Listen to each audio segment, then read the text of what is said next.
Hello everyone, welcome to my channel. तो आज का जो टॉपिक है दैट इज़ अबाउट यूट्रस। तो आज इस वीडियो में हम यूट्रस की एनाटॉमी और उसकी फिजियोलॉजी के बारे में डिस्कस करेंगे।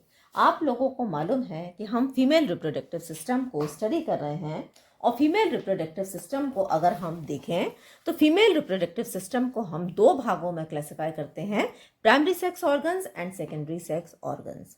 प्राइमरी सेक्स ऑर्गन्स के अंदर आती हैं पेयर ऑफ ओवरीज जिनका बहुत इंपॉर्टेंट काम होता है that is production of egg और ओवम।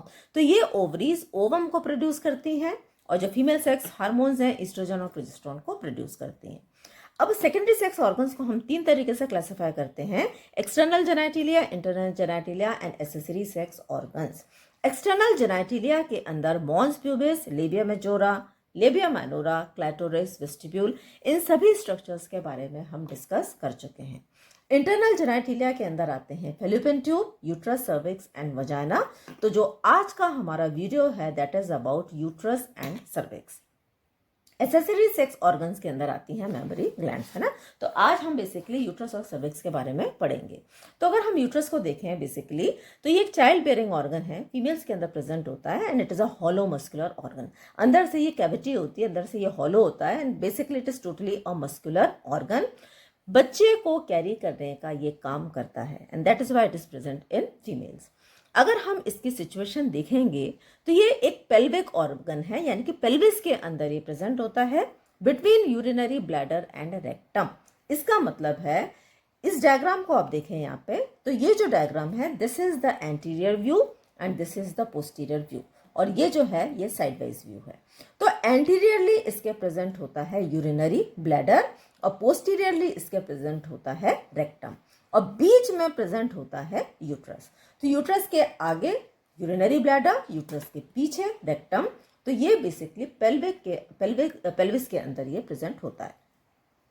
शेप अगर हम देखें तो ये पियर शेपेड यानी कि पैरिफॉर्म शेपेड होता है, हॉलो होता है अंदर से and it is flat from before backwards, यानी कि आगे पीछे हम देखेंगे तो आगे पीछे ये आपको फ्लैट देखने को मिलेगा। वेट अगर हम देखेंगे तो लगभग 50 से लेकर 70 ग्राम्स होता है in non pregnant uterus. But जैसे जैसे प्रेगनेंसी होती है, जैसे जैसे बेबी बड़ा होता है तो जो यूट्रस का साइज है ये भी धीरे धीरे बढ़ने लगता है। Origin, it originate from the Mullerian duct. अब अगर हम इसका साइज देखें तो size is 7.5 centimetres long, then 5 centimetres broad and 2.5 centimetres thick. Communication देखें तो ये सुपीरियरली कम्युनिकेट करता है यूट्राइन ट्यूब से और इंफीरियरली कम्युनिकेट करता है वजाइना से। अब इसको समझने के लिए हम एक दूसरा डायग्राम देखेंगे। As you can see here in the diagram, ये जो सेंटर में जो स्ट्रक्चर प्रेजेंट है ये यूट्रस है जो कि बेबी को कैरी करने का काम करता है। अब इसके सुपीरियरली यानी ऊपर की तरफ इस तरीके से दो पेयर्ड ट्यूब्स प्रेजेंट होती हैं जिनको हम यूट्राइन ट्यूब या फिर फेलोपियन ट्यूब कहते हैं। तो सुपीरियरली क्या हो गया, superiorly it is connected to the fallopian tubes and inferiorly it is connected to the vagina. ठीक है। अब अगर हम इसके रिलेशंस देखें तो एंटीरियरली क्या प्रेजेंट है, इसके यूरिनरी ब्लैडर और vesicouterine pouch located between bladder and uterus. अब यहाँ पे देखें आप अगेन इस डायग्राम को देखें तो ये जो पीछे का जो पोर्शन है दिस इज द सेक्रम, है ना। ये हमारी जो सेक्रम की जो बोन्स हैं वो प्रेजेंट है। सामने जो बोन है it is a pubic bone और बीच में ये जो कुछ स्ट्रक्चर्स हैं प्रेजेंट है।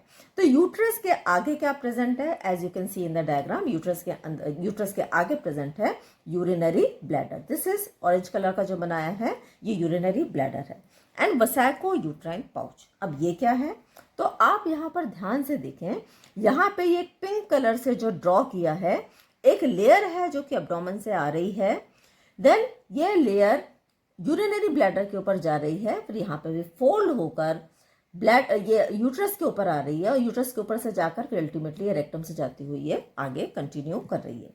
तो यहाँ पर ब्लैडर और यूट्रस के बीच में छोटा सा पाउच यहाँ पे दिख रहा है, इसे हम बोलते हैं वसाइको यूट्राइन पाउच। तो आगे क्या हो गया, आगे होगा uterus and vesicouterine pouch. Posteriorly अगर हम देखेंगे तो रेक्टम, तो पीछे देखें आप, यूट्रस के पीछे प्रेजेंट होता है rectum and recto uterine pouch, यानी कि ये जो पाउच बन रहा है रेक्टम और यूट्रस के बीच में, इसको हम बोलते हैं रेक्टो यूट्राइन पाउच, है ना। तो ये कहाँ प्रेजेंट होगा? यूट्रस और रेक्टम के बीच में। अब वसायको यूट्राइन पाउच, जो वसायको वर्ड है ये यूरिनरी ब्लैडर के लिए हम रिप्रेजेंट करते हैं। तो ब्लैडर और यूट्रस के बीच में वसायको यूट्राइन पाउच, और रेक्टम और यूट्रस के बीच में रेक्टो यूट्राइन पाउच। इसका एक नाम और होता है, it is also known as pouch of Douglas, ठीक है। This is the other name, है ना। तो आप ऐसे भी इसको याद रख सकते हैं, ठीक है।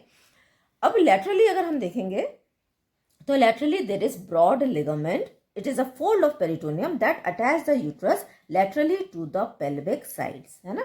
अब इस डायग्राम में देखिए, ये जो यूट्रस है इसके इस तरीके से चारों तरफ, एक तरीके से आप ये मान लें कि यूट्रस के ऊपर आप अगर एक ऐसे कवरिंग जैसे ढक दें, है ना, तो ये चारों तरफ इस तरफ साइड्स में एक तरीके से there is presence of a broad ligament. It is a fold of peritoneum that attach the uterus laterally to the pelvic side walls. अब ये यूट्रस हवा में तो नहीं लटकेगा, इस यूट्रस को पेल्विक कैविटी में इसको सपोर्ट तो देना पड़ेगा। तो ये जो सपोर्ट है ये यूट्रस को साइड्स में ब्रॉड लिगामेंट के द्वारा मिलता है। और इसके अंदर क्या क्या चीज़ें आती हैं? यूट्रस भी आता है, ओवरीज भी आती हैं, और फैलोपियन ट्यूब, तीनों ही स्ट्रक्चर्स को ये पेल्विस के अंदर एनक्लोज करके रखने का काम करता है। अब अगर हम यूट्रस की पोजीशन देखें तो जो पोजीशन है यूट्रस की, it is anteverted and anteflexed, है ना। अब इससे हमारा क्या मतलब है? तो forward angulation between cervix and vagina is called angle of anteversion which is 90 degree. तो यहाँ पर आप देखिए ये वजाइना है और this is the cervix and this is the body of uterus. अगर आप यूट्रस को देखेंगे तो यूट्रस का जो नीचे वाला भाग होता है इसको हम बोलते हैं सर्विक्स। तो यहाँ पर ये बॉडी है and this is the cervix, ये this is the cervix.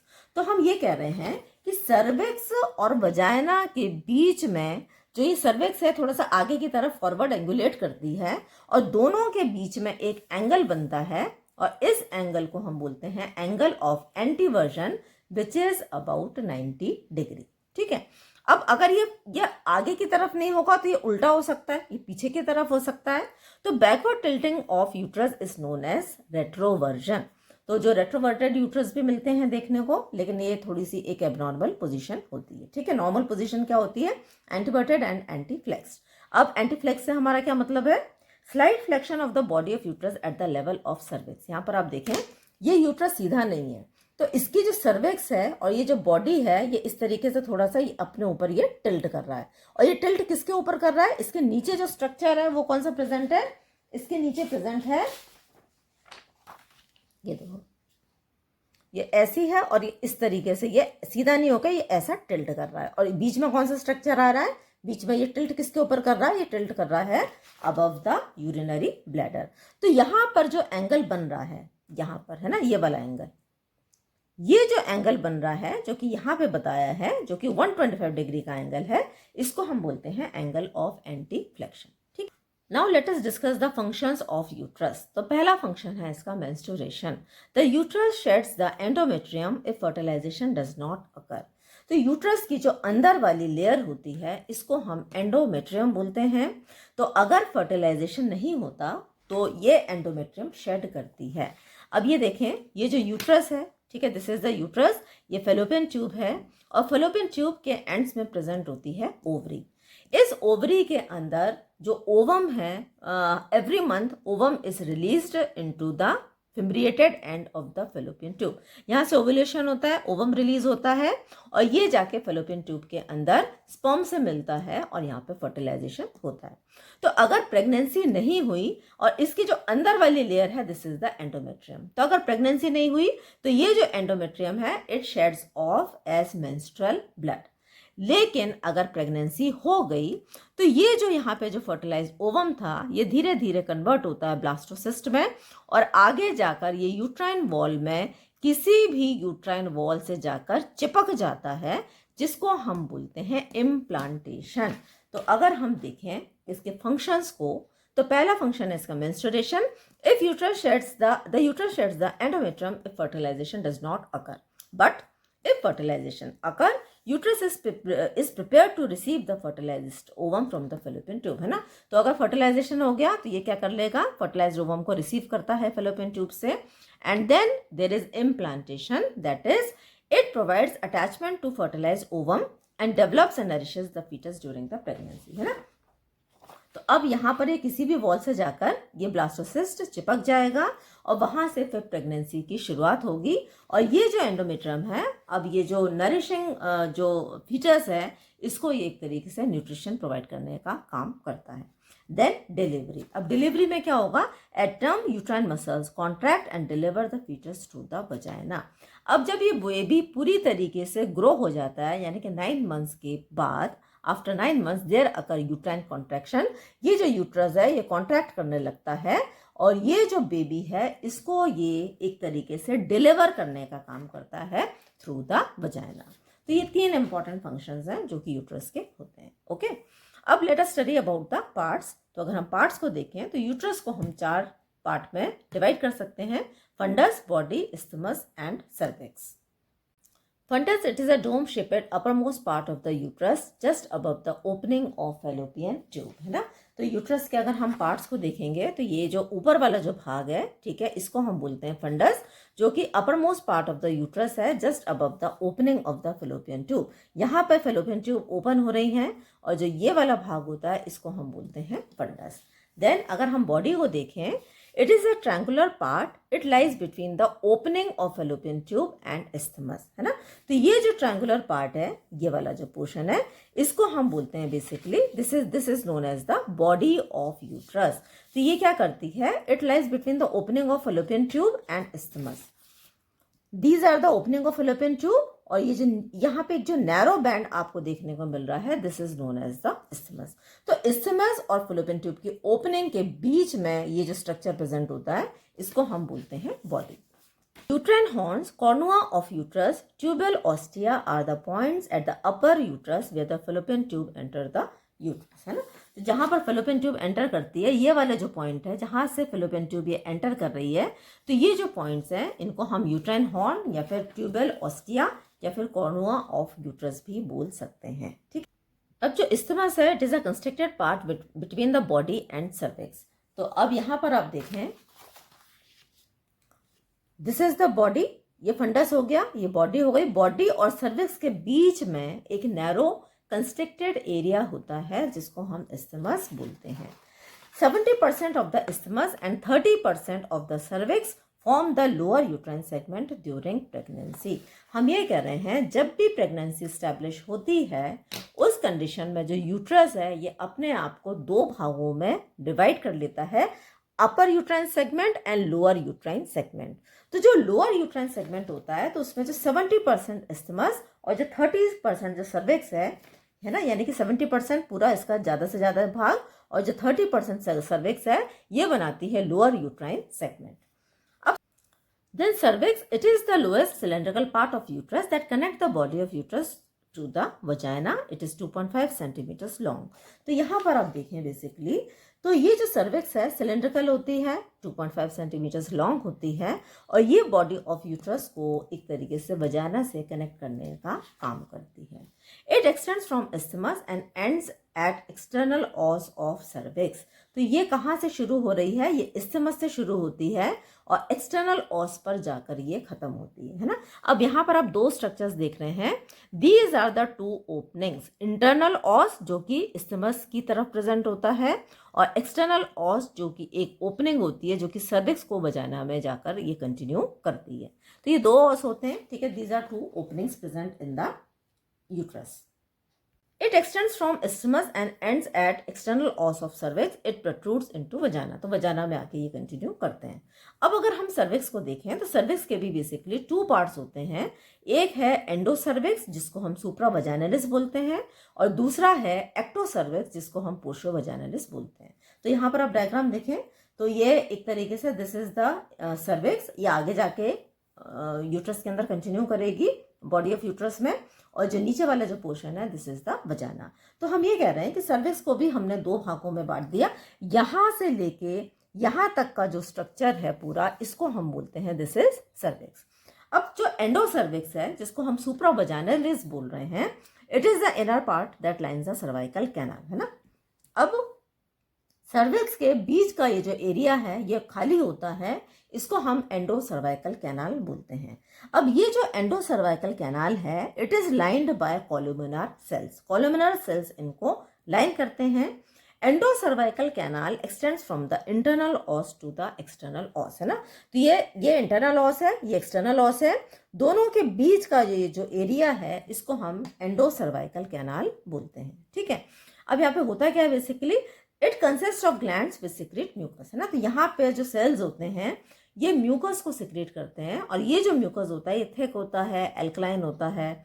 It is rich in mucoprotein, fructose और सोडियम क्लोराइड। इसके अंदर ये काफ़ी मात्रा में ये चीज़ें प्रेजेंट होती हैं। Cervical plug is mucus plug formed in the cervix during pregnancy. अब प्रेगनेंसी के समय में ये जो यहाँ वाला जो पोर्शन है सर्विक्स का, लोअर मोस्ट पोर्शन, यहाँ पर म्यूकस इकट्ठा होकर एक प्लग फॉर्म करता है जिसको हम बोलते हैं सर्वाइकल प्लग। कब करता है? प्रेगनेंसी के दौरान। और ये बहुत इंपॉर्टेंट फिनोमेना होता है, क्योंकि एक तरीके से ये स्पर्म्स को यूट्राइन कैविटी के अंदर जाने से रोकता है, और जो इन्फेक्शंस हैं उनको भी यूट्राइन कैविटी के अंदर जाने से रोकता है, क्योंकि प्रेगनेंसी स्टैब्लिश हो गई है, और इसीलिए अब किसी भी इन्फेक्शन का यूट्राइन कैविटी में जाना ठीक नहीं है, है ना। तो it prevents both the entry of sperms and the entry of infections in the uterine cavity. अब जो सेकंड पार्ट है सर्विक्स का, दैट इज एक्टोसर्विक्स या फिर portio vaginalis. It is the outer part that project in the vagina. तो आप यहाँ पर देखें डायग्राम में, सर्विक्स का ये जो बाहर वाला पोर्शन जो कि वजाइना के अंदर ये कंटिन्यू कर रहा है, इसको हम बोलते हैं, this is known as ectocervix. It is lined by squamous epithelial cells similar to that of vagina, है ना। तो वजाइना को जो सेल्स लाइन करते हैं, स्क्वामस एपिथेलियल सेल्स, वही सेल्स इस एक्टोसर्विक्स को भी लाइन करते हैं। देन यहाँ पर सर्विक्स से रिलेटेड 2-3 इंपॉर्टेंट पॉइंट्स हैं जो कि आपको मालूम होने चाहिए। So let us discuss about them. तो जो पहला है वो है ट्रांसफॉर्मेशन जोन, है ना। ट्रांसफॉर्मेशन का मतलब होता है जहाँ पे चीज़ों का बदलाव हो रहा है। The area where the columnar epithelium of endocervix meet the squamous epithelium of ectocervix, उसको हम बोलते हैं, it is known as squamo columnar junction. जिस जंक्शन पर ये वाले कॉलुमिनर सेल्स एक्टोसर्विक्स के जो स्क्वामस सेल्स के साथ में मीट करते हैं, तो ये जो जंक्शन वाला पॉइंट है ये वाला, इसको हम बोलते हैं squamo columnar junction. It is the commonest site for the development of cervical dysplasia and cervical cancer. तो फीमेल्स के अंदर जो सर्वाइकल कैंसर होता है, उसका जो मोस्ट इंपॉर्टेंट जो एरिया है जहां पर ये स्टार्ट होता है cancer, this is स्क्वामो columnar junction, ठीक है। तो ये चीज आपको मालूम होनी चाहिए। अब cervical tear, cervix can tear during childbirth, specially in primary gravida. जब भी बेबी की डिलीवरी होती है और मान लीजिए बेबी का वजन बहुत ज़्यादा है, या फिर कोई ऐसी कोई कंडीशन बन रही है डिलीवरी के समय में, तो यहाँ पर जो सर्वाइकल टीयर होने के चांसेस बहुत ज़्यादा बढ़ जाते हैं, स्पेशली अगर जो फीमेल है वो पहली बार बच्चे को जन्म दे रही है, तो, है ना। दैट इज प्राइमरी ग्रेविडा के केस में, ठीक है। तो उस कंडीशन को हम बोलते हैं cervical tear. Then cervical insufficiency, ये भी एक ऐसी कंडीशन है जिसमें कि cervix remains closed during pregnancy and prevent infections, है ना। तो नॉर्मल तौर पर ये जो सर्विक्स है, अगर प्रेगनेंसी स्टैब्लिश हो गई है तो ये जो सर्विक्स है ये बंद रहती है, लेकिन कईयों बार कई केसेस में ऐसा देखा गया है कि ये जो सर्विक्स है ये प्रॉपर तरीके से बंद नहीं होती और यहाँ पे एक स्पेस रहता है ना, तो प्रॉपर क्लोजर सर्विक्स का नहीं होता। Premature opening of cervix in pregnancy leads to preterm birth of miscarriage. अगर समय से पहले ये जो ओपन हो जाए सर्विक्स, तो इस कंडीशन को हम क्या बोलते हैं, सर्वाइकल इनसफिशिएंसी, यानी कि सर्विक्स अपने समय के पहले ओपन हो गई। और अगर सर्विक्स अपने समय के पहले ओपन हो जाएगी तो क्या होगा, it will result in preterm birth. या तो बेबी की डिलीवरी अपना पूरा समय करने के, यानी कि 9 महीने का समय पूरा करने के पहले हो जाएगी, जिसको हम प्रीटर्म बर्थ बोलते हैं। लेकिन या फिर अगर और अर्ली कंडीशन में ऐसा हो गया, मतलब बच्चा 7-8 महीने तक आ ही नहीं पाया, तो उस कंडीशन में it can result in miscarriage, ठीक है। अबॉर्शन भी उस कंडीशन में हो सकता है। कॉर्पस सर्विक्स रेशियो, तो बेसिकली प्री प्यूबर्टल एज के अंदर, यानी कि प्यूबर्टी के पहले की एज के अंदर, there is a ratio of 1:1, यानी कि अगर सर्विक्स की लेंथ 1 है तो जो बॉडी है it will be double of cervix, तो सर्विक्स की लेंथ ज़्यादा होती है। अब रिप्रोडक्टिव एज के अंदर यानी कि 15 से 45 ईयर्स की एज में अगर हम देखेंगे तो ये जो रेशियो रिवर्स हो जाता है, यानी कि body becomes bigger than cervix, है ना, 2:1। और पोस्ट मीनोपॉजल, मीनोपॉज के बाद की जो एज है 45 से लेकर 50 ईयर्स के बाद की जो एज है, इसमें सर्विक्स और जो बॉडी का रेशियो है ये लगभग बराबर हो जाता है, क्योंकि धीरे धीरे करके यूट्रस की एट्रोफी होने लगती है। ठीक है, अब एक चीज और जो रह गई है वो है यूट्राइन कैविटी। तो uterine cavity it is a triangular hollow space with in the uterus. तो हमने यूट्रस के पार्ट्स की तो बात कर ली है ना, यूट्रस के 4 पार्ट्स हो गए। कौन कौन से पार्ट्स हो गए यूट्रस के? फंडस हो गया, ठीक है, देन कॉर्पस या फिर बॉडी, इस्थमस एंड सर्विक्स। लेकिन बीच का ये जो ट्रायंगुलर स्पेस है, जहां पर अगर प्रेगनेंसी स्टैब्लिश होती है तो ये जो बेबी है ये ग्रो करता है, इस एरिया को हम बोलते हैं यूट्राइन कैविटी। तो ये ट्रायंगुलर हॉलो स्पेस होती है। It is lined bye endometrium which thickens and shades during menstrual cycle, है ना। तो यहाँ पर ये जो अंदर वाली लेयर होती है इसकी, ये जो अंदर वाली लेयर यहाँ पर एंडोमेट्रियम प्रेजेंट होती है, और अगर प्रेगनेंसी नहीं होती तो एवरी मंथ ये शेड होती है एज मेंस्ट्रुअल ब्लड। और इसका बड़ा इंपॉर्टेंट रोल है यूट्राइन कैविटी का, क्योंकि जो फर्टिलाइजेशन के लिए रोल है इसका, इम्प्लांटेशन के लिए रोल है, जो फर्टिलाइज्ड ओवम है यही यूट्राइन कैविटी में आकर ये इम्प्लांट करता है। प्रेगनेंसी की शुरुआत भी यहीं से होती है, जो बेबी है उसका डेवलपमेंट फीटस का यहीं होगा। चाइल्ड बर्थ के लिए भी यूट्रस का इंपॉर्टेंट रोल होता है, यूट्राइन कैविटी के अंदर जो बेबी रहता है। तो इन सभी चीज़ों में इसका बड़ा इंपॉर्टेंट रोल रहता है। तो हम पढ़ेंगे लेयर्स ऑफ यूट्रस के बारे में। तो यूट्रस के अंदर बेसिकली 3 लेयर्स होती हैं, आउटसाइड इनवर्ड, मतलब बाहर से हम अंदर की बात कर रहे हैं। जो पहली लेयर है सबसे बाहर वाली पेरीमेट्रियम, दूसरी मायोमेट्रियम, और जो अंदर वाली that is endometrium. So this is the diagram of the uterus. तो जो सबसे बाहर वाली लेयर जो कि ग्रीन कलर से दिखाई दे रही है, दिस इज द पेरीमेट्रियम। तो पेरीमेट्रियम आउटरमोस्ट लेयर है, सीरस लेयर है, पेरिटोनियम की बनी होती है ये। It is adherent to the underlying muscles, है ना। अब यूट्रस के आसपास यूट्रस को पेल्विस में बिठाने के लिए बहुत सी मसल्स हैं, यूट्रस को एक तरीके से होल्ड करके रखती हैं। तो it is adherent to the underlying muscles, है ना। मसल से ये जो है पेरिटोनियल लेयर अटैच्ड होती है।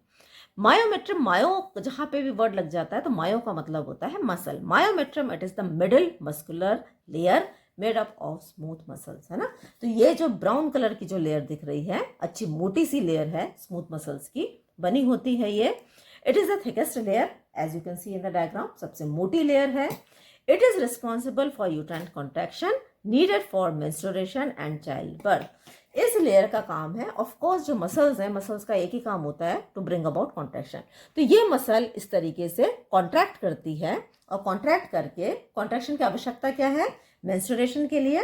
मेंस्ट्रुअल साइकिल के दौरान यूट्राइन मसल्स जब कॉन्ट्रैक्ट करती हैं तो there is a loss of menstrual blood and childbirth. और अगर प्रेगनेंसी स्टैब्लिश हो गई है तो प्रेगनेंसी के 9 महीने पूरे होने के बाद there occur a process of labour, जिसमें कि ये यूट्राइन कॉन्ट्रैक्शंस आते हैं और बेबी को ये डिलीवर करने के लिए इंपॉर्टेंट होते हैं चाइल्ड बर्थ के लिए। ठीक है, अब अगर हम इसके लेयर्स देखेंगे, मायोमेट्रियम को भी हम 3 भागों में बांट देते हैं, outer layer, middle layer, inner layer.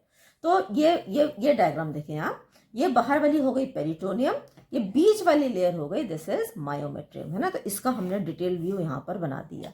तो मायोमेट्रियम के अंदर भी जो बाहर वाली लेयर है ये लॉन्गिट्यूडनल मसल्स से बनी होती है। बीच वाली लेयर है ये सर्कुलर मसल से बनी होती है। तो इस तरीके से इंटरवूवन रहती हैं ये मसल्स स्पाइरल बंडल्स के अंदर। और जो अंदर वाली लेयर होती है again it is made up of longitudinal muscle bundles. ठीक है, अब मायोमेट्रियम यानी कि जो मिडिल लेयर है it is richly supplied by blood vessels. तो इसके अंदर ब्लड वेसल्स की रिच सप्लाई देखने को मिलती है, क्योंकि इसको बहुत सारा काम करना पड़ता है।